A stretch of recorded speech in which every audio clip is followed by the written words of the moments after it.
Hosanna అని జయ గీతాలు పాడి ప్రభుని కీర్తిద్దామని యేసయ్య కనపరుద్దాం.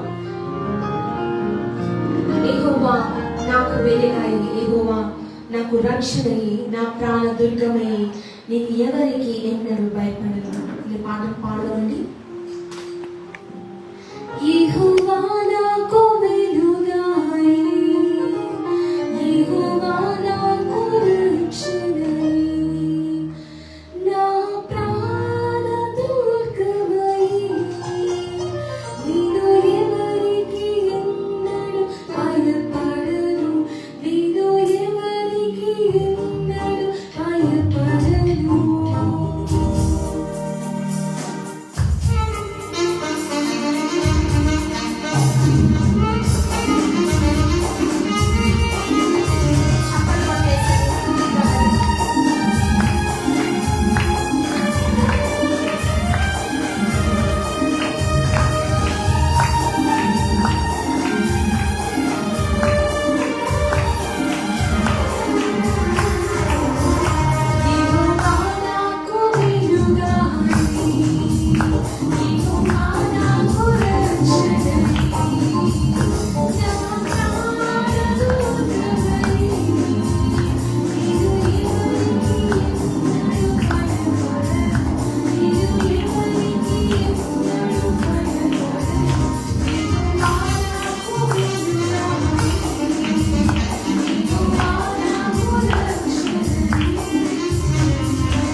హృదయపూర్వకంగా యేసయ్యను కీర్తిద్దామండి.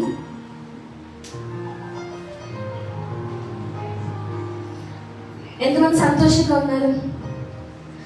కట్టబడ్డ గాడిద పిల్లనేనండి, పట్టబడ్డాను అపవాదితోను. నిజంగానే అపవాదితో మనం ఒకప్పుడు పట్టబడ్డాము. సో యేసయ్య మన బంధకాలు తెంపారు కనుక ఈ పాటలు పాడి యేసయ్యను కనపరుద్దామండి. కట్టబడ్డ గాడిద పిల్లను నేను, పట్టబడ్డను అపవాదితోను. మొదటిసారి నేను పాడతా, రెండోసారి అందరూ కలిసి పాడదాం.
నిజంగానే కట్టబడ్డారు ప్రభా, పాపాల చేత, అపరాధాల చేత.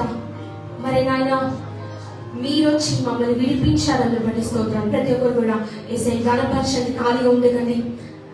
నిజమైన మన యజమానుడు సాతాను మోసం చేసి లొంగదీశాడు. యేసయ్య మన యజమానుడు కనుక ఆయన మన కరుణించారు, మనల్ని విడిపించారు కనుక హృదయపూర్వకంగా యేసయ్య గణపరుద్దామండి.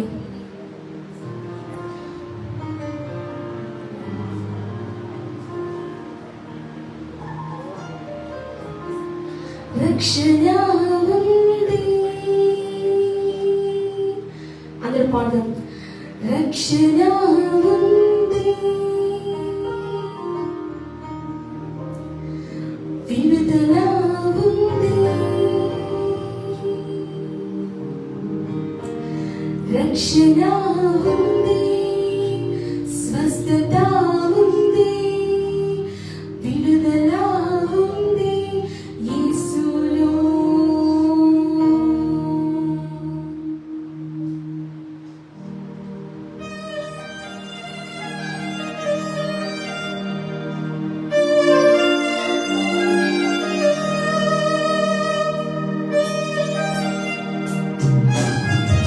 చేతులు పైకి ఎత్తేసి స్తుతిద్దాం.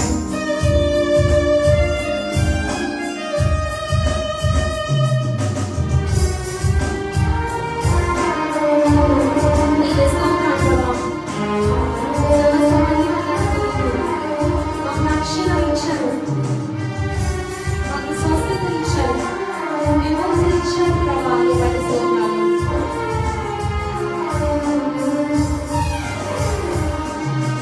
రక్షణ ఉంది,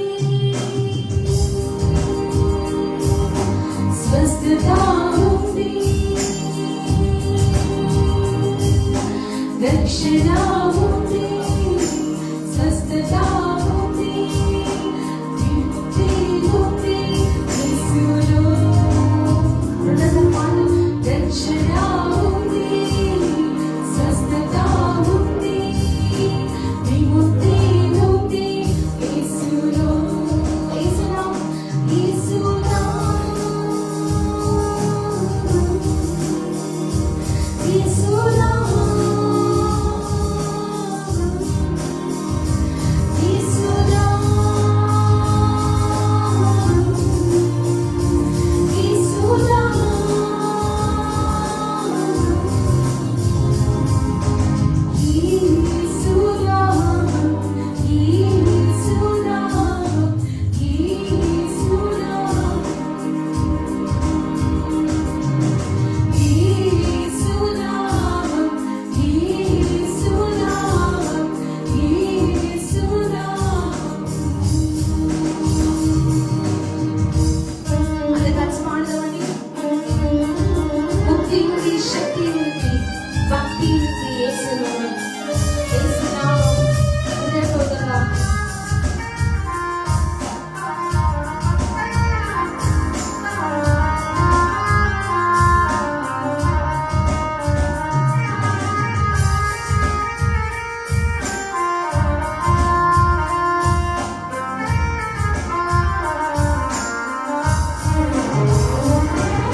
స్తోత్రం ప్రభా.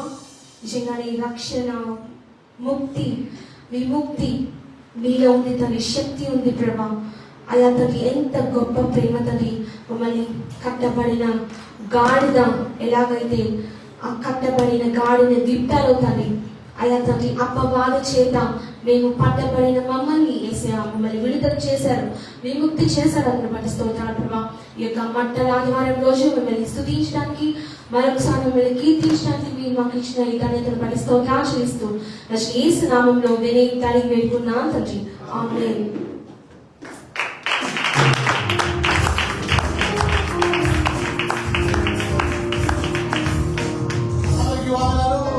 Palm Sunday, because of the Matalaadu శుభాకాంక్షలు పక్కవారు కూడా హ్యాపీ పామ్ సండే అని చెప్పండి. Happy palm Sunday. Take your seat, దయచేసి కూర్చోండి. చాలా సంతోషం. ప్రభుని ఆరాధించడానికి, స్తుతి చెల్లించడానికి వచ్చినటువంటి మనం ఈరోజు యొక్క ప్రాముఖ్యత మీకు తెలుసా? Do you know the importance of today? ఈరోజు ఎంతమందికి ప్రాముఖ్యత తెలుసు? ఏంటి స్పెషల్? Come on, anyone? ఏంటి ఈరోజు స్పెషాలిటీ? ఈరోజు ప్రాముఖ్యత ఏంటి? గుడ్. ఓకే, ఈరోజు మీ ప్రాముఖ్యత వింద్రి కానీ బైబిల్ గ్రంథంలో నుంచి మత్తయి సువార్త 21వ అధ్యాయము 1 నుంచి 11 వచనాలు మనం చదువుకుంటే ఈ విషయాలు మనకి ఇందులో రాయబడి ఉంది. ఈరోజు ఏం జరిగిందో మొదటమే కాదు, ప్రత్యేకమైన ఇంపార్టెంట్ ఇన్సిడెంట్ కనుక ఈ విషయాన్ని ప్రత్యేకంగా అన్ని గాస్పుల్స్లో రికార్డ్ చేశారు.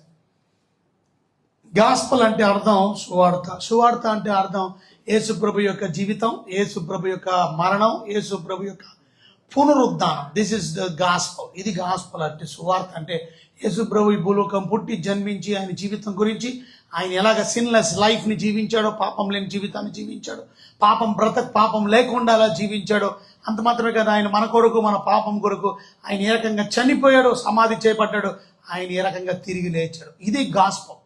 ఈ గాస్పల్ని 4 సువార్తల కింద రాశాడు. ఒక ఆయన మత్తయి గారు, ఒక ఆయన మార్కు గారు, ఒక ఆయన లూకా గారు, ఒక ఆయన యోహాన్ గారు. అందుకే ఇది మత్తయి సువార్త, మార్కు సువార్త, లూకా సువార్త, యోహాన్ సువార్త. అని యేసు ప్రభు యొక్క జీవితం గురించి, ఆయన మరణం గురించి, ఆయన భూస్థాపనం గురించి, ఆయన పునరుద్ధానం గురించి మత్తయి గారు రాశారు. ఇదే విషయాన్ని మార్కు గారు రాశారు. ఇదే విషయాన్ని మరి లూకా గారు రాశారు. ఇదే విషయాన్ని యోహాన్ గారు రాశారు. కనుక this is call gospel.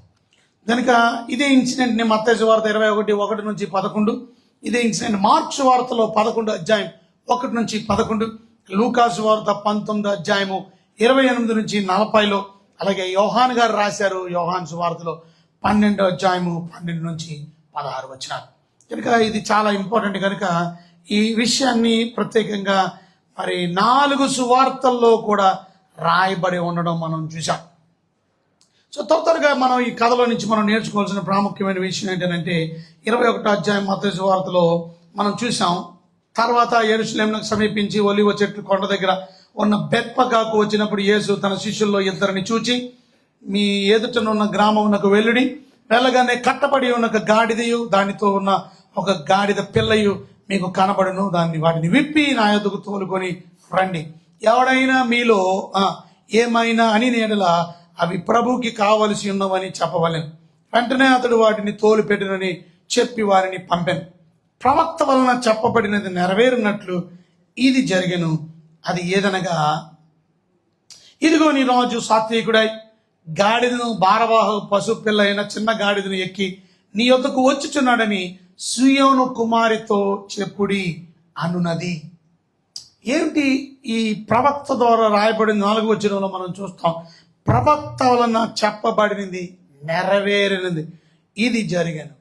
So ఇదే ప్రాముఖ్యత ఏంటనంటే, టుడే ఇది ప్రవక్త ద్వారా రాయబడినటువంటి మాట, ఇది నెరవేరబడినటువంటి రోజు. ఈరోజు ప్రవక్త ద్వారా 520 సంవత్సరాల క్రితం ఇది జకరియా అనే ప్రవక్త రాశారు.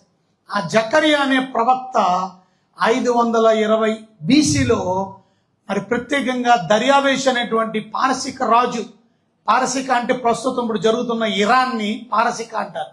ఆ పారసిక దేశం అయినటువంటి ఇరాన్ ఆ దినాల్లో పారసిక దేశం అంటారు. దాన్ని పరిపాలిస్తున్నటువంటి దర్యావేష్ నెంబర్ 1 దర్యావేషు 1 కాలంలో ప్రవక్త అయినటువంటి ప్రత్యేకంగా జకరియా చెప్పినటువంటి మాట. జకరియా 9:9లో మనం ఈ వాక్యాన్ని మనం చూస్తాం. జకరియా గ్రంథం 9వ అధ్యాయం 9వ వచనంలో మనం చూస్తాం ఈ మాట నెరవేరబడడం. సియోను నివాసులారా బహుగా సంతోషించుడి, ఎందుకని ఉల్లాసించుడి, నీ రాజు నీతిపరుడు, రక్షణ గలవాడు, దీనుడై గాడిదను గాడిద పిల్లను ఎక్కి నీ వద్దకు వచ్చుచున్నాడు. ఎవరు నీ దగ్గరకు వస్తున్నారు గాడిద ఎక్కి? ఎవరు గాడిద పిల్ల ఎక్కి వస్తున్నాడంటే రాజు వస్తున్నాడు. ఎవరు? నీ రాజు, యువర్ కింగ్. కనుక very important is my king is coming, నా రాజు. So who is Jesus? Jesus is king. Yesu రాజుగా వచ్చుచున్నాడు. ఎప్పుడో వస్తాడు కాదు, ఆయన రాజుగా వచ్చేసాడు ఆల్రెడీ. ఆయన రాజుగా ఈ లోకానికి వచ్చాడు, ప్రజలు గుర్తించలా. మళ్ళా అదే రాజు రెండోసారి మళ్ళా రాజుగా వస్తాడు, అంతేగాని రేపు రాజు అయి వస్తాడు కాదు. Already has come as a king and is going to come back again as a king. ఆ రాజుని చంపేశాడు. ఆ రాజుని చంపేసినటువంటి రాజు తిరిగి లేచాడు. ఇప్పుడు ఆ రాజు తండ్రి కుడిపార్శ్వాన కూర్చున్నాడు, తగిన టైం కొరకు వెయిట్ చేస్తున్నాడు. ఆయన రాజు వచ్చి ఈ భూమి మీద ఉన్నటువంటి దేవునికి వ్యతిరేకమైనటువంటి రాజులందరినీ చంపి పడేసి, అంత్యక్రీస్తుని చంపి పడేసి, అరమగిద్దోని యుద్ధంలో అసలైన రాజు. అందుకనే ఇప్పుడు రాజు గుర్రం మీద రావాలి, కానీ రాజు గుర్రం మీద రాలా. గుర్రం మీద వచ్చాడంటే అర్థం యుద్ధానికి వస్తున్నాడు. గాడిద మీద వచ్చాడంటే అర్థం యుద్ధానికి నేను రాలేదు అని అర్థం. నేను శాంతి కొరకు వచ్చాను, పీస్ని ఇవ్వడానికి వచ్చాను, సమాధానం ఇవ్వడానికి వచ్చాను. నేను వచ్చింది ఈ రాజు మీ భారాన్ని మోయడానికి వచ్చాడు. ఈ రాజు ఈ గాడిద మీద వచ్చింది కారణం మీ పాపాలని తీసివేయడానికి వచ్చాడు. ఈ రాజు వచ్చింది కారణం మీకు మరణము నుండి విడిపించడానికి వచ్చాడు. కానీ పీపుల్ మిస్అండర్స్టూడ్ హిమ్. ప్రజలు ఆయన్ని తప్పుగా అర్థం చేసుకున్నారు. సో ఈరోజు మొదటి పాఠం ఈ కథలో నుంచి, జరిగిన విషయంలో నుంచి నువ్వు నేను నేర్చుకోవాల్సింది, ఆయన వస్తానన్నాడు, వచ్చాడు. జకరియా 9:9లో 520 సంవత్సరాల క్రితం 520 ADలో BCలో జరిగిన విషయం 33 ADలో లేక 30 ADలో జరిగినటువంటి విషయం 30 ADలో యేసుక్రీస్తు ప్రభువారు నెరవేరుస్తున్నాడు. కనుక ఎన్ని సంవత్సరాలైనా, 100 సంవత్సరాలైనా, 1000 సంవత్సరాలైనా ఆయన నమ్మదగిన దేవుడు. వస్తానంటే వస్తాడు, ఆయన రాజుగా వచ్చాడంటే వచ్చాడు. నా ప్రశ్న ఈరోజు, ఆ రాజును నువ్వు నమ్ముతున్నావా? You believe in that king? వాక్యాన్ని నమ్ముతున్నావా? Do you believe in this word? ఆయన గ్రంథాన్ని నమ్ముతున్నావా? ఎగతాళిగా ఉందా నీకు? ఎలకోలంగా ఉందా? నమ్ముతున్నావా నువ్వు? మరి ఎందుకంటే ఆయన మాటలు నిరర్థకం కావు. ఆయన మాటలు నిరర్థకం కావు. ఆయన వస్తానన్నాడు, వచ్చాడు. భారవాహకపు గాడిద పిల్ల మీద వస్తాను, వచ్చాడు. రాజుగా వస్తాను, వచ్చాడు. ఆయన రేపు ఆయన మహారాజుగా రేపు రాబోతున్నాడు. రేపు ఆ రాజే మళ్ళా రెండోసారి భూమి మీదకి రాబోతున్నాడు. అది ప్రకటన గ్రంథంలో మనం చదువుతాం. ప్రకటన గ్రంథంలో 19వ అధ్యాయంలో 11వ వచనంలో ఆ రాజు గురించి రాసింది. అటు తర్వాత మరియు పరలోకంలో తెరవబడి ఉండుట చూచితిని. పరలోకం తెరవబడింది. ఇది రెండోసారి పరలోకం తెరవబడ్డు. పరలోకం మొదటిసారి తెరవబడింది 4వ అధ్యాయం 1వ వచనంలో చదువుతాం. ప్రకటన గ్రంథం 4వ అధ్యాయం 1వ వచనంలో అక్కడ మనం గమనించాం, పరలోకం తెరవబడి, ఆ పరలోకం మందు ఒక తలుపు తెరవబడి ఉండెను. చూసారా? అంటే ఇది మొదటి ఇదేంటారు, యేసు ప్రభు వారు సంఘాన్ని తీసుకెళ్ళడానికి వచ్చినటువంటి రహస్య లాకడలో తెరవబడి ఉండడం చూసాం. యేసు ప్రభు వచ్చి పరలోకం దిగి ఆయన సంఘాన్ని తీసుకొని వెళ్ళిపోయాడు. ఇది మొదటిసారి తెరవబడ్డం. ఇక రెండోసారి తెరవబడ్డం ఎప్పుడు అని అంటే, ఇప్పుడు మనం చదువుతున్నాం 19వ అధ్యాయము 11వ వచనంలో ఆ పరలోకం మరలా రెండోసారి తెరవబడ్డం చూసాం. అప్పుడు తెల్లని గుర్రం ఒకటి కనబడింది. చూసారా? ఈసారి గుర్రం మీద వస్తున్నాడు, ఈసారి రాజుగా వస్తున్నాడు. ఇప్పుడు రాజుగానే వచ్చాడు, గాడిద మీద వచ్చాడు శాంతి కోసం. రేపు యుద్ధం చేయడానికి వస్తున్నాడు ఆయన. అంత్యక్రీస్తుని ఓడించడానికి వస్తున్నాడు ఆయన. ఈ భూమి మీద రాజ్యస్థాపన చేయడానికి వస్తున్నాడు. ఆయన రాజ్యం యుగయుగములు నిలుస్తారు, తరతరములు ఉంటుంది. ఆయన రాజ్యానికి అంతం లేదు. అలాంటి రాజ్యం స్థాపించడానికి వస్తాడు. దాని మీద కూర్చుని ఉన్నవాడు ఎవరంటే నమ్మకమైన వాడు, సత్యవంతుడు. ఎవరు నమ్మకమైన వాడు? నమ్మకమైన సాక్షి అని ప్రకటన గ్రంథంలో చూస్తాం. సత్యవంతుడు, నేనే మార్గం, నేనే సత్యం, ఆయన యేసు అన్న నామము గలవాడు. ఆయన నీతిని బట్టి విమర్శ చేయవాడు. యుద్ధమును చూసారా, యుద్ధము జరిగించుచున్నాడు. ఆ యుద్ధం జరిగించడానికి ఆయన రాబోతున్నాడు. నెక్స్ట్ వచ్చిన మనం చూస్తే 12వ వచనం, ఆయన నేత్రములు ఎలాగున్నాయి? అగ్ని జ్వాలలు వంటి. ఆయన శిరస్సు ఎలాగుంది? ఆయన శిరస్సు మీద కిరీటాలు ఉన్నాయి, అధికారానికి గుర్తు. అనేక మంది అధికారాలు కలిగినటువంటి ఆయన సర్వాధికారి కలిగిన దేవుడు అని రాయబడి ఉంది. ఆయన నామమునకు రాయబడి ఉన్న ఒక నామము ఆయనకి కాదు, ఒక నామం ఉంది, ఒక పేరు ఉంది ఆయనకి. ఆ పేరు ఎవరికి తెలియదు, అది ఆయనకే కానీ మరి ఎవరికి తెలియదు. అంటే అన్నోన్ నేమ్ ఆయనకి ఇవ్వబడింది. అది మర్మం మాట, అది రహస్యం.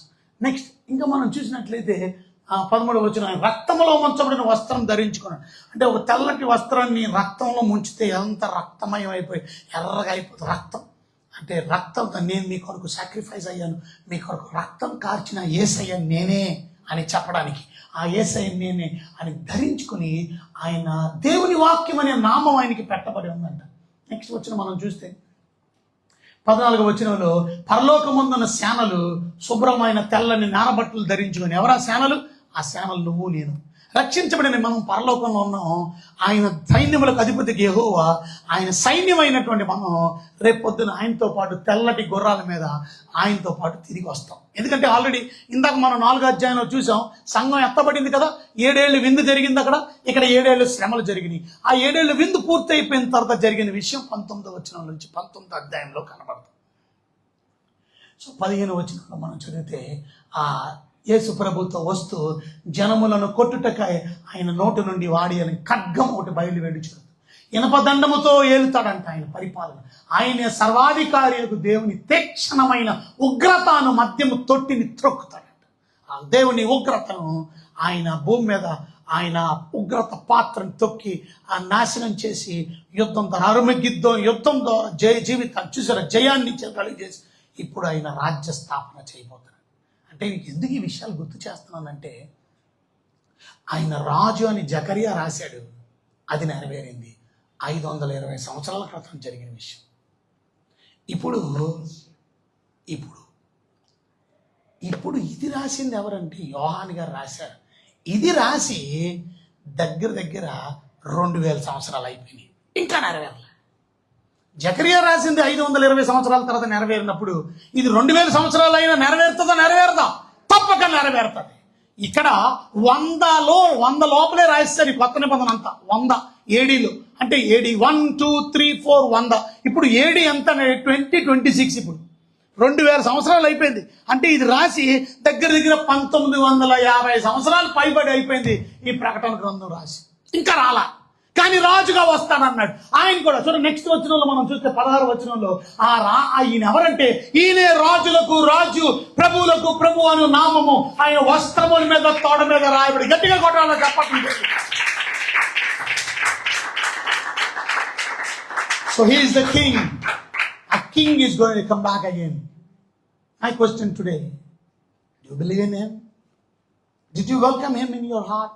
నీ హృదయంలో ఆయన్ని ఆహ్వానించావా? రాజుని, ఆ రాజుకి పెద్ద పెట్టేసావా? ఆ రాజుకి లోబడుతున్నావా? ఆ రాజు ఎవరో నీకు అర్థమైందా? Is the king. ఆయన లేఖనాలు ఏది నెరవేరకుండా ఉండదు. అంటే నువ్వు నమ్మాలి త్వరగా యేసయ్య మధ్యాకాశానికి వస్తున్నాడని. నువ్వు నమ్మాలి యేసయ్య రెండో రాకడికి వస్తున్నాడు. నువ్వు నమ్ముతున్నావు మరి? Do you believe in Jesus? ఆయన భయభక్తులు కలిగి జీవిస్తున్నావు మరి? ఆయన రాకడ కొరకు నువ్వు సిద్ధంగా ఉన్నావు? నువ్వు are you ready for his rapture? సిద్ధపాటు కలిగి భయభక్తులు కలిగి జీవిస్తున్నావా? ఇది మొదటి పాఠం మనం నేర్చుకోవచ్చు. రెండో పాఠం మత్తయి సువార్త 21వ అధ్యాయంలో అక్కడ మనం చూసాం. తర్వాత యెరూషలేము సమీపించి ఓలివ చెట్లు కొండ దగ్గర ఉన్న బెత్పకాకు వచ్చినప్పుడు యేసు తన శిష్యుల్లో 2 చూచి శిష్యులతో చెప్పాడు, ఏమని? మీ ఎదుటనున్న గ్రామానికి వెళ్ళండి, వెళ్ళగానే కట్టబడిన ఒక గాడిదతో ఉన్న గాడిద పిల్ల మీకు కనబడిందని విప్పి నా యొద్దకు తీసుకొని రండి, తోలుకొని రండి. ఎవరైనా ఏమైనా అడిగినడిలా అవి ప్రభువుకి కావలసి ఉన్నవని చెప్పారు. వెంటనే వారిని తోలి పెడతారు. 6వ వచనంలో చూస్తే, శిష్యులు వెళ్ళి యేసు తమకు ఆజ్ఞాపించిన ప్రకారము చేసి. నువ్వు నిజమైన దేవుని శిష్యుడివి అయితే దేవుడు నీకు ఆజ్ఞాపించింది ప్రతిదీ చేస్తావు. దేవుడు నీకు ఆజ్ఞాపించిన ప్రతి మాటకి లోబడతావు. If your really a disciple of Jesus, మొదటిది ఆ దేవుణ్ణి నమ్మాలి, ఆయన వాక్యాన్ని నమ్మాలి. ఈ పాఠంలో నుంచి మనం నేర్చుకోవాల్సిన రెండవ సత్యం, దేవుని బిడ్డలంగా, ఆయన శిష్యులంగా ఆయన మాట వింటున్నావా? వీళ్ళు ఎంతమంది ఆయన మాట వింటున్నారు మీరు? ఎంతమంది ఆయనకి లోబడుతున్నారు మీరు? వాళ్ళు దేవుని బిడ్డలమైన మనం as a Christian life long, జీవితకాలం అంతా నువ్వు నేను ఒబీడియన్స్ చూపించావు. అది if you are really a disciple, నువ్వు నిజమైన శిష్యుడు అయితే నువ్వు తప్పక దేవుని మాటకు నువ్వు దేవుని మాటకు లోబడలేనప్పుడు, దేవుని మాటకి విధేయత చూపించడం, how can you call B a disciple? నువ్వు డిసైపుల్ కాదు, నువ్వు దేవుని శిష్యుడు కాదు. నువ్వు నిజమైన దేవుడు శిష్యుడు అయితే నువ్వు తప్పక ఏం చేయాలా? మాట వినాలి. ఎలా శిష్యుడు అయ్యావు నువ్వు? ఆయన్ని విశ్వసించడం వల్ల, ఆయన నమ్మడం వల్ల. ఇవాళ ఆయన దేవుడు అని నమ్మావు, నువ్వు నమ్ముతున్నావు, మరి వాక్యాన్ని లేఖనాన్ని నమ్ముతున్నావా? ఈ మాటలు నమ్మితే విశ్వాసం ద్వారా మనం రక్షించబడతాం. విశ్వాసం అనేది వెరీ ఇంపార్టెంట్. విశ్వాసం ఉంచమని గుర్తేంటి? నువ్వు నమ్మేవు యేసు ప్రభు అని గుర్తేంటి? నమ్మిన వెంటనే యోహాను సువార్త 16:16 ఏం చెప్తుందో తెలుసా? నమ్మి బాప్తీసం పొందినవాడు రక్షించబడును. అంటే దాని అర్థం ఏంటంటే ఫస్ట్ నమ్మకం ఉండిన వెంటనే నువ్వు బాప్తీసం తీసుకో. కొంతమంది, నేను ఇందాక ప్రార్థనకు వచ్చినప్పుడు, త్వరగా బాప్తీసం సిద్ధపడండి అంటే అలా అబ్బాయి నాన్న వైపు చూస్తున్నాడు. నాన్న వైపు చూడడం కాదు, నీ వైపు చూసుకో. నాన్న అమ్మ పర్మిషన్స్ అక్కర్లా, ఇంకొకరు పర్మిషన్స్ అక్కర్లా. It is your decision, your decision. నీ జీవితం. ఇప్పుడు మీ ఇంట్లోకి సడన్గా పాము వచ్చేసింది. ఆ పాము వచ్చినప్పుడు అమ్మను పర్మిషన్ అడుగుతావు బయటికి వెళ్ళడానికి, లేదా ముందు వెళ్ళిపోతావు? అమ్మ నాన్న పర్మిషన్ అడగక్కర్లా. నీ రక్షణ కోసం నువ్వేం చేస్తావు? గబాలను బయటికి వెళ్తావు. అమ్మా పర్మిషన్ అడుగుతా, బయటికి వెళ్ళనా వద్దా అడగడవడం. నీ జీవితం అది. నీవు నరకం నుండి తప్పించబడాలంటే, నువ్వు మోక్షానికి వెళ్ళాలంటే, పరలోకం వెళ్ళాలంటే, నువ్వు నమ్మితే రక్షించబడితే, నువ్వు నమ్మిన వాడు బాప్తిజం తీసుకుంటాడు. నమ్మకపోతే శిక్ష ఉంది. అంటే నువ్వు బాప్తిజం తీసుకోకపోతే శిక్ష కాదు, నువ్వు నమ్మలేదు కాబట్టి శిక్ష. నువ్వు నమ్మేవంటే గుర్తు ఏంటంటే బాప్తిజం. సో దేవుని బిడ్డలైన మనం నమ్మకం ఉన్నోళ్ళు ఫస్ట్ స్టెప్ ఆఫ్ ఒబీడియన్స్, అదే ఒబీడియన్స్, విధేయత. నమ్మి బాప్తిజం. నువ్వు దేవుడి మాట ఫస్ట్ డే అనలేదు, చిన్నదే, ఇంక నువ్వు దేవుని శిష్యుడు ఎందుకు అవుతావు? You are not a disciple. నువ్వు దొంగ శిష్యుడివి, నువ్వు దొంగ క్రైస్తవుడివి. Because you are not obedient. నీకు విధేయత లేదు కనుక. విధేయత ఉంటుంది, లోబడే వారిలో విధేయత కనపడుతుంది. Where just show obedience to God. ఇప్పుడు చిన్న విషయంలోనే మనం ఒబీడియన్స్ చూపిస్తే, ఒబీడియన్స్ చూపించకపోతే how can you be called as a disciple of Jesus? చిన్న చిన్న విషయాలు. ఇప్పుడు వెళ్ళి ఆ గాడిద పిల్లల్ని తీసుకొని రండి అని అంటే, ఈ శిష్యులు తీసుకురాలేదనుకోండి, ఇప్పుడు యేసు గాడిద మీద ఎలా ఎక్కుతాడు? దేవుని పనిని ఆటంకపరుస్తున్నాను, దేవుని మాట వినకుండా. దేవుడు చెప్పిన మాట వింటే తెలుసా మనకి? సర్వలోకం చూడండి, మత్తయి సువార్త 28వ అధ్యాయంలో 18 మనం చదివినట్లయితే అక్కడ రాసింది, మీరు వెళ్ళి ఏం చేయమన్నాడు? 28, 18 19 చదవండి, అక్కడ రాసింది. ఆ 19 అంటున్నాడు, కాబట్టి మీరు వెళ్ళి go go go go. God is telling us go. దేవుని బిడ్డలను మనం గో, వెళ్ళి ఎక్కడికి వెళ్ళమంటారు? ప్రభు, సమస్త జనులను శిష్యులుగా చేయడానికి వెళ్ళండి. Are you going? నీ ఇంటి పక్కోడి దగ్గరికి వెళ్ళి సువార్త చెప్పావా? నీ వీధిలో ఉన్న సువార్త చెప్పావా? నీ ఫ్రెండ్కి సర్కిల్ సువార్త చేయవలసిన బాధ్యత. You have to do evangelism to make a disciple. ఒక వ్యక్తికి సువార్త చెప్తేనే శిష్యుడు అవుతాడు. శిష్యులుగా చేయండి అంటే ఎలా చేస్తాం? శిష్యులుగా సువార్త ప్రకటించడం ద్వారా. ఆ సువార్తను వారు నమ్మితే వారు శిష్యులు అవుతారు. వారు శిష్యులుగా చేయండి అంటే అర్థం, నీ ఫ్రెండ్ని శిష్యుడిగా చేసావా? అది ఇవాళ చాలా మంది వారి ఫ్రెండ్స్ని బకరాలు చేస్తారు. వాడు ఫ్రెండ్స్ని, ఆడి దరిద్రుడైతే ఇంకొకటి దరిద్రుడు చేస్తారు. ఈడి సినిమాలు పిచ్చోడైతే ఆడిని సినిమాలు పిచ్చోడు చేస్తారు. అది ఈడి సినిమాలకు వెళ్తాడు, ఇంకొకరిని కూడా వస్తావా అని అడుగుతాడు. ఎందుకని? ఈడి పిచ్చోడు, ఈడి సినిమాలకు వెళ్తాడు, ఆడి సినిమాలకు పంపిస్తాడు. ఈడు బూతులు ఆడేవాడు ఇంకొక. అంతేకాని మనం దేవుని బిడ్డలు ఎలా ఉండాలో తెలుసా? మనకి కరోనా వచ్చిన వాళ్ళగా ఉండాలి. కరోనా అంటే ఏంటో తెలుసా? ఇన్ఫెక్షన్. అదేం చేయాలా? ఇంకొకరికి అంటించేయాలి. అది దాని అర్థం. ఇవాళ క్రిస్టియన్ పీపుల్ చేయవలసిన పని అది. నీ నీ నీ మన దరిద్రాన్ని అంటించట్లా, మంచిని అంటిస్తున్నాం. అది ఇది ఒక వ్యాధిలాగా అంటికిపోవాలి. నీకు అర్థమైందా? ఇది ఒక వ్యాధిలాగా అంటికిపోవాలా. అది నీ పని, అది నీ డ్యూటీ, అది నీ బాధ్యత. కానీ మనం ఏమంటిస్తున్నాం? చెత్తను అంటిస్తున్నాం, పాపాన్ని అంటిస్తున్నాం. ఒక ఫ్రెండ్ని నువ్వు రక్షణలో నడిపించవా? ఒక ఫ్రెండ్ని ఇవాంజలైజ్ చేసావా? శిష్యుడిగా చేసావా? ఫస్ట్ శిష్యులుగా చేయాలి. నెక్స్ట్ పని ఏంటో తెలుసా? అతనికి నువ్వే బాప్తీసం ఇవ్వచ్చు, తండ్రి కుమార పరిశుద్ధాత్మ బాప్తీసం, లేక మీ దైవజనుడితో బాప్తీసం ఇప్పించవచ్చు. నెక్స్ట్ ఏం చేయాలా అంటే శిష్యులుగా చేసేసావు. శిష్యులుగా నమ్మాడు కనుక నమ్మిన తర్వాత ఏం చేయాలి? బాప్తీసం తీసుకోవాలి. నమ్మాడు శిష్యుడు అయ్యాడంటే గుర్తేంటి? బాప్తీసం తీసుకోవాలి. నువ్వు శిష్యుడు అని చెప్తే కుదరదు. శిష్యుడు అయినోడు బాప్తీసం తీసుకోవాలి. నువ్వు నమ్మేవంటే కుదరదు. నువ్వు నమ్మినప్పుడు బాప్తీసం తీసుకోవాలి. అంటే నువ్వు నమ్మావు, నువ్వు బాప్తీసం తీసుకున్నావు, నువ్వు ఇతరులకి దేవుడి మాటలు చెప్పి బాప్తీసం ఇప్పించావు. ఇప్పుడు కొత్తగా సుప్రీంకోర్టు ఒక తీర్పునిచ్చింది. ఏమని? అసలు కొత్తగా ఏమి ఇవ్వలేదు, ఇది పాత తీర్పే. మన వాళ్ళకి తెలియక కొత్త తీర్పు అనుకుంటున్నారు. ఇది కొత్త తీర్పు కాదు, పాత తీర్పే. ఏంటి తీర్పు? ఒక వ్యక్తి ఎస్సీగా ఉంటే ఆ ఎస్సీగా ఉన్న వ్యక్తికి అతని యొక్క స్టేటస్ కోల్పోతాడు. ఇక ఎస్సీ స్టేటస్ ఉండదు. అతను బీసీసీగా మార్చబడతాడు. ఇంకా రిజర్వేషన్స్ ఉండవు. అతనికి రిజర్వేషన్స్ ప్రకారం ఇక సీట్లు దొరకవు. రిజర్వేషన్ ప్రకారం కాలేజ్ సీట్లు దొరకవు. రిజర్వేషన్ మెడికల్ సీట్లు దొరకవు. రిజర్వేషన్ ప్రకారం ఇంజనీరింగ్ సీట్లు దొరకవు. రిజర్వేషన్ ప్రకారం నీకు రేపు ఉద్యోగాలు కడతావు. ఒక వ్యక్తి క్రైస్తవుడిగా అయ్యాడు, బాప్తిజం తీసుకున్నాడు అంటే రెడీగా ఉన్నావు నువ్వు. ఇప్పుడు కొత్త చర్చికి వెళ్ళొచ్చు, కానీ బాప్తిజం తీసుకోలేనప్పుడు నువ్వు క్రైస్తవుడు కాదు. చర్చికి వెళ్ళొచ్చు, ఎందుకంటే చంద్రబాబు కూడా చర్చికి వెళ్తాడు, ఇంకొక ఆయన చర్చికి వెళ్తాడు. చర్చికి వెళ్ళినంత మాత్రమే కాదు, బైబిల్ పట్టుకున్నంత మాత్రమే కాదు. But are you baptized? ఇప్పుడు సవాలు. ఇప్పుడు నేను చర్చికి మాత్రం పోతానండి, కానీ బాప్తిజం మాత్రం తీసుకోను. అది ఇంకా చాలా మంది ఎస్సీగానే కొనసాగి. ఎస్సీలో సర్టిఫికేట్ ఏముంటుంది తెలుసు నీకు? హిందూ అని ఉంటుంది. హిందూ అంటే అర్థం ఏంటి? You are still considered to be a Hindu. You want be Hindu, you want be a Christian. Bible చెప్తుంది ఈ భూమి మీద నన్ను ఒప్పుకోలేనాడు, రేపు పరలోకంలో కూడా నేను ఒప్పుకున్నాను.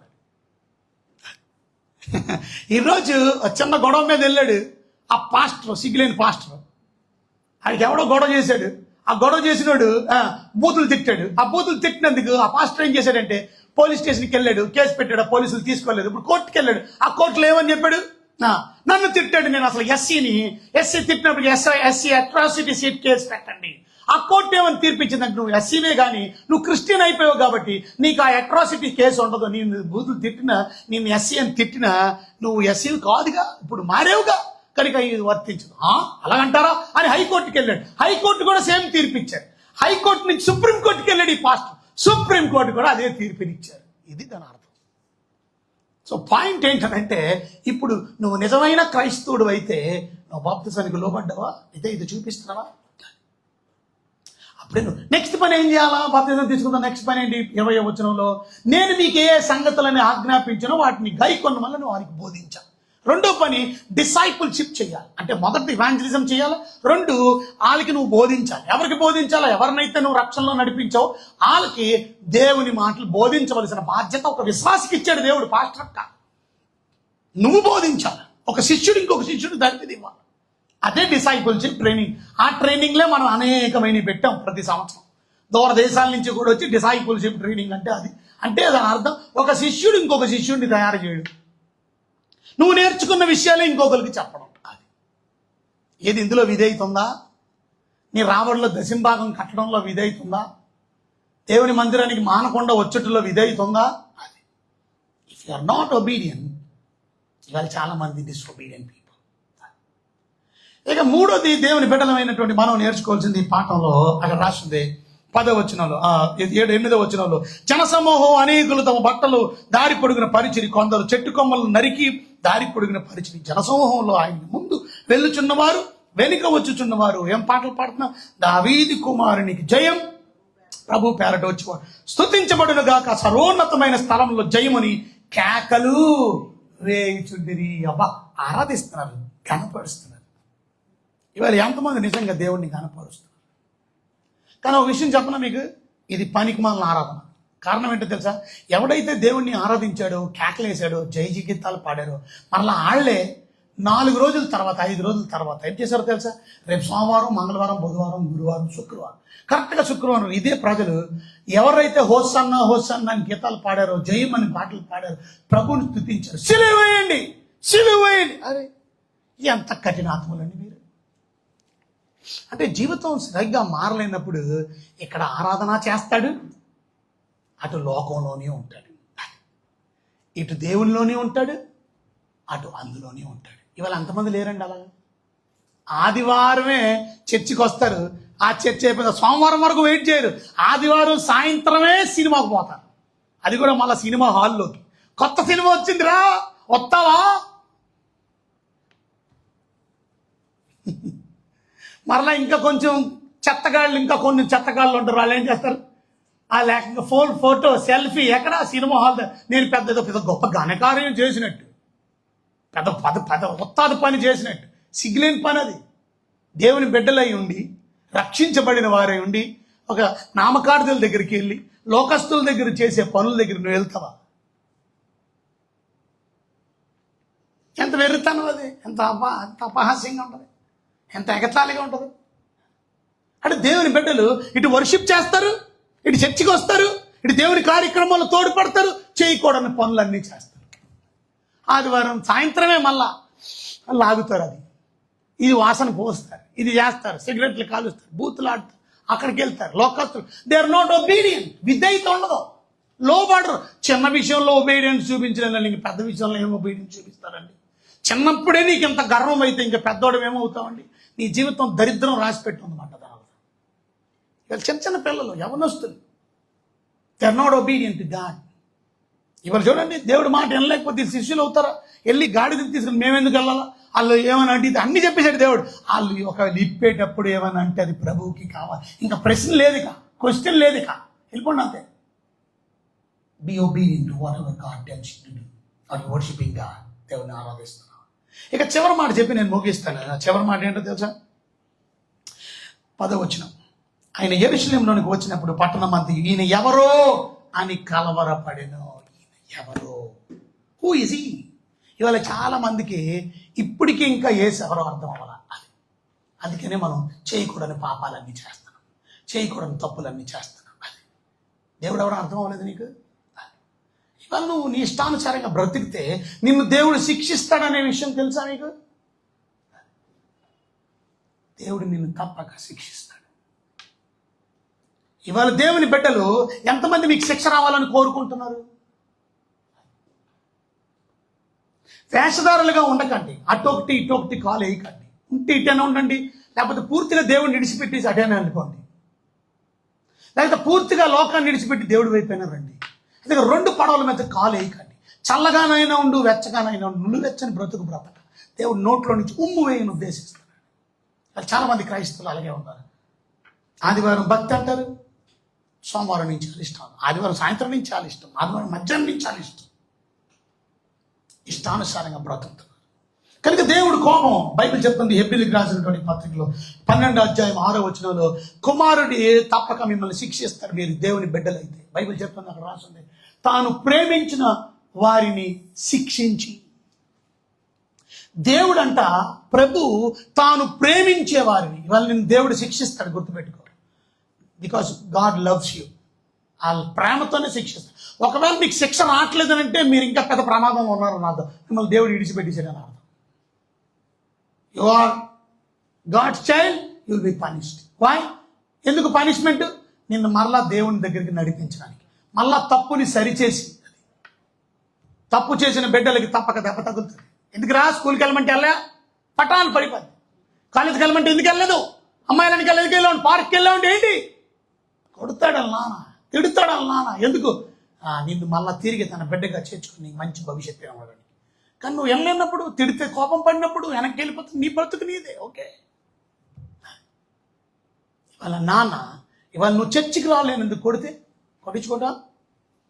నువ్వు చేస్తున్న పాపం పనులు. ఇవాళ కొంతమంది ఆదివారం ఒకలాగా ఉంటారు, సోమవారం ఒకలాగా ఉంటారు. ఆదివారం చర్చికి వచ్చినప్పుడు బొట్టు తీసేస్తారు, సోమవారం నుంచి ఎంత పెద్ద బొట్టు వేసుకొని వెళ్తున్నారు. సిగ్గులేదు నీకు? దేవుని బిడ్డ వై చెప్పి మోసం చేస్తున్నావా దేవుని? అదే బొట్టెట్టుకొని రా గుడికి. మరి గుడికి వచ్చినప్పుడు తీసేసావు, కానీ ఆదివారం పుట్టినరోజులకి, ఫంక్షన్లకి, ఇంకొకటి ఎంతమంది ఉన్నారో తెలుసా? మన సంఘంలో ఎంతమంది ఉన్నారో తెలుసా మీకు?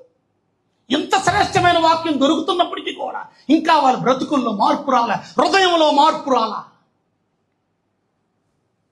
I don't know. And God is going to punish you. దేవుడు తప్పక శిక్షిస్తాడు. శిక్షించడం మాత్రమే కాదు, ఒకవేళ నువ్వు ఇలాగే బ్రతికితే దేవుని సహవాసాన్ని పోగొట్టుకుంటా. యెషయా గ్రంథం 59:2 మనం చూస్తే దేవుని సహవాసం అక్కడ రాసింది, మీ పాపములైన ముఖమును మీకు మరుగుపరచు. అందుకే మీరు ఏది ప్రార్థన చేసినా దేవుడు అన్నాడు, ఆయన ముఖాన్ని మరుగు చేశాడు, గోడ కట్టేశాడు, పాపం గోడ గనుక ఆయన ఆలకింపుకున్నాడు. ఫెలోషిప్ సహవాసం పోతుంది. మీరు ఏం విత్తుతారో అదే కోస్తారు. గలతీయులకు రాసినటువంటి పత్రికలో మనం చూస్తే 6వ అధ్యాయం 7వ వచనంలో మనం చదివితే, దేవుని బిడ్డలంగా ఒకవేళ మీరు ఇష్టానుసారంగా బ్రతికితే కాన్సిక్వెన్సెస్ ఆఫ్ సిన్, మోసపోకండి. దేవుడు వెక్కిరింపబడు. మనుషుడు ఏమి విత్తినో ఆ పంటనే కోస్తాడు. నువ్వు అలాగే బ్రతికు, అలాగే అవిధేయుడిగా జీవించు, పంట మాత్రం కోస్తావు. ఇక చివరిది, తప్పక ఒకరోజు జడ్జిమెంట్ ఉంది. తెలిసే నువ్వు తప్పు చేస్తే, ఇవాళ కొంతమందికి తెలుసు అది పెట్టుకోకూడదని, తెలుసు ఆ సినిమాకి వెళ్ళకూడదు, సినిమా హాల్కి వెళ్ళకూడదు, తెలుసు అలాంటి బూతులు మాట్లాడకూడదు, తెలుసు అలాంటి, కానీ తెలుసుంటే ఎందుకు చేస్తున్నాను? తెలుసుంటే ఎందుకు అలా అక్కమ్మగా మాట్లాడుతున్నావు? తెలుసుంటే దైవజనుడి మీద ఎందుకు తిరుగుబాటు చేస్తున్నావు? తెలుసుంటే దైవజనుడి గురించి అక్రమంగా ఎందుకు మాట్లాడుతున్నాను బయట వాళ్ళ దగ్గర? నీకు తెలుసు ఆ పనిష్మెంట్. అలాంటి వాళ్ళ పరిస్థితి ఏదో చూడండి ఒకసారి. బైబిల్ హెబ్రీయులకు రాసిన పత్రిక 10వ అధ్యాయం 26వ వచనం. హెబ్రీయులకు రాసిన పత్రిక 10:26లో హెబ్రీయులకు రాసిన పత్రిక 10వ అధ్యాయం 26వ వచనం ఏమని రాసింది? కనుక మనం సత్యమును గురించి అనుభవం జ్ఞానమును పొందిన తర్వాత బుద్ధిపూర్వకంగా పాపం చేసిన ఎడల, అది ఇవాళ ఎంతమంది బుద్ధిపూర్వకంగా పాపం చేస్తున్నారండి?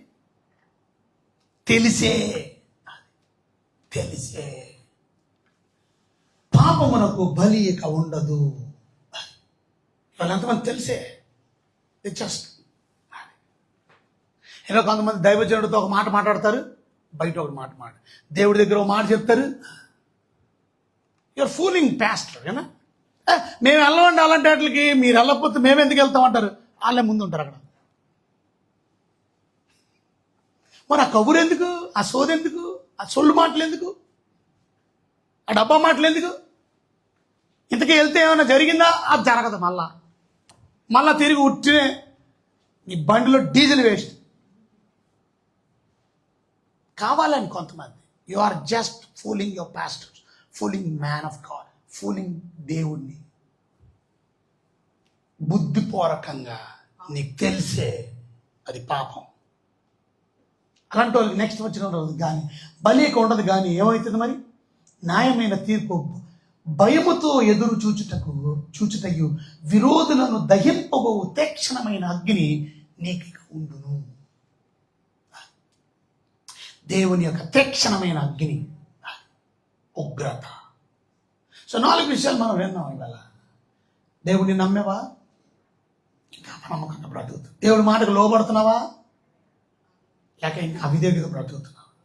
దేవుడి నిజమైన ఆరాధన చేస్తున్నావా? దొంగ ఆరాధన చేస్తున్నావా? ఆ దేవుడు ఎవరో తెలుసుకున్నావా? ఈయన ఎవరని నువ్వు కూడా అంటున్నావా? అర్థం అవ్వలేదా? లేచి నిలబడండి. ప్రభు దగ్గర మీ జీవితాన్ని చక్కపరచుకోండి. ప్రభు ఆయన యేసు రాత్రి రొట్టెను ఎత్తుకొని కృతజ్ఞత ఆశుద్ధులు చెల్లించదని విరిచి, మీ కొరకైన నా శరీరం నన్ను జ్ఞాపకం చేసుకుంటే చేయండి అని చెప్పాను. ఆ ప్రకారమే భోజనం పెమ్మటం పాత్ర ఎత్తుకొని, పాత్ర నా రక్తం వల్ల క్రొత్త నిబంధన దీనిలో త్రాగనబడల్లా నన్ను జ్ఞాపకం చేసుకోండి. ప్రభు శరీరం అని, ప్రభు రక్తం అని గ్రహింపుతూ మీ జీవితాన్ని చక్కపరచుకోండి, సరి చేసుకోండి, ప్రార్థన చేసుకొని ప్రభు పాలు తీసుకోండి, మీ తప్పులు ఒప్పుకోండి. అపరాధిని యేసయ్యా కృప చూపితే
వింటాను, ఇక నుంచి లోబడి జీవిస్తాను.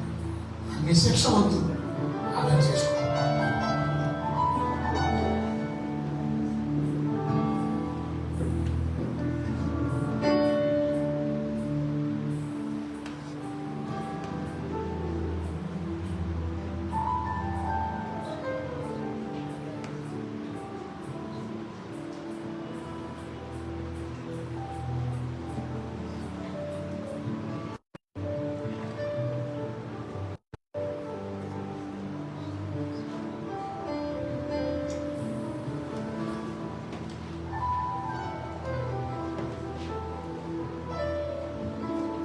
ఈ పికప్స్ ని పరిస్థితి గమనించండి.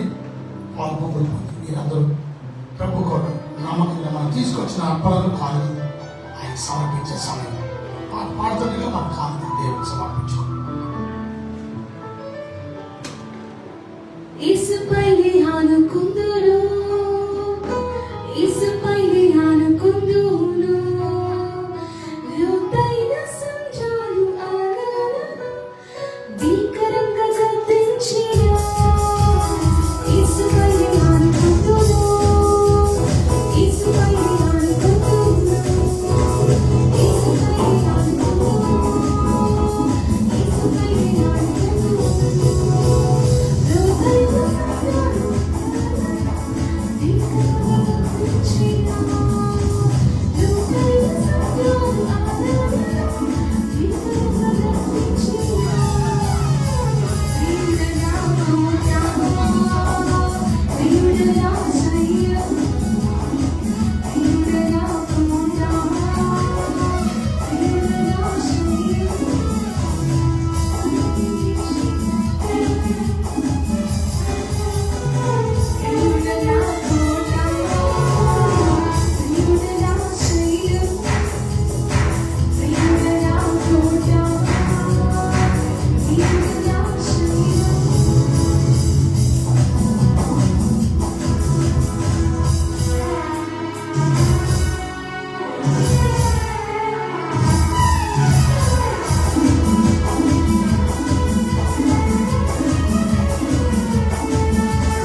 శుక్రవారం 1, 2, 3 తారీఖులు వచ్చేసి కనుక మీరు అందరూ సిద్ధపడి రావాలని మనం చేస్తున్నాం. దయచేసి మిస్ అవ్వకండి.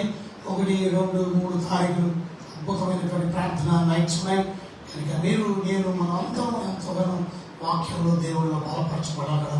ప్రత్యేకంగా ఇది హోలీ వీక్ అంటారు, పరిశుద్ధమైనటువంటి వారు, ముఖ్యంగా యేసు ప్రభు వారు మరణానికి వెళ్తున్నటువంటి ఆ సమయం కనుక ఇది ఆఖరి ఆదివారం ఆయన భూమి మీద రాజుగా ఆయన తను బయలుపరుచుకున్న లేఖనాలు నెరవేర్చారు కనుక రేపు బుధవారం, గురువారం, శుక్రవారం అద్భుతమైన రాత్రుల కొరకు మీరు సిద్ధపడండి. శుక్రవారం మనకి గుడ్ ఫ్రైడే కనుక మార్నింగ్ కూడా ఉంటుంది, ఉదయకాలం మర్చిపోకండి, బి ఆన్ టైం. కనుక 2 సెషన్స్ ఆదివారం ఉన్నట్టే ఉంటాయి కనుక మొదటి సెషన్ ప్రత్యేకంగా 7 గంటలకి, అది 9 గంటలకు అయిపోద్ది. మరలా రెండో సెషన్ 9 గంటలకి, అది 10:30కి అయిపోద్ది. కనుక గుర్తుపెట్టుకోండి, ఈ టైమింగ్స్ మీరు గుర్తుపెట్టుకోండి. శుక్రవారం కూడా సమయానికి మీరు రావాలని మనం చేస్తున్నాం.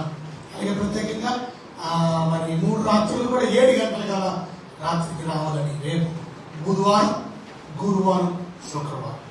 అలా వచ్చే సండే ఈస్టర్ ఆదివారం ప్రభు అయిన యేసుక్రీస్తు పునరుద్ధారుడై తిరిగి లేచినటువంటి ఆదివారం మనం సిద్ధపడి ఆయన రాకడ కొరకు మనం సిద్ధపడచ్చు. లేచిన కూడా ప్రార్థన చేసుకుందాం. సెలవు తీసుకున్న మాత్రం నాన్నగారు వచ్చి ముగింపు ప్రార్థన చేస్తే రాష్ట్రంతో మనం సెలవు తీసుకుంటాం.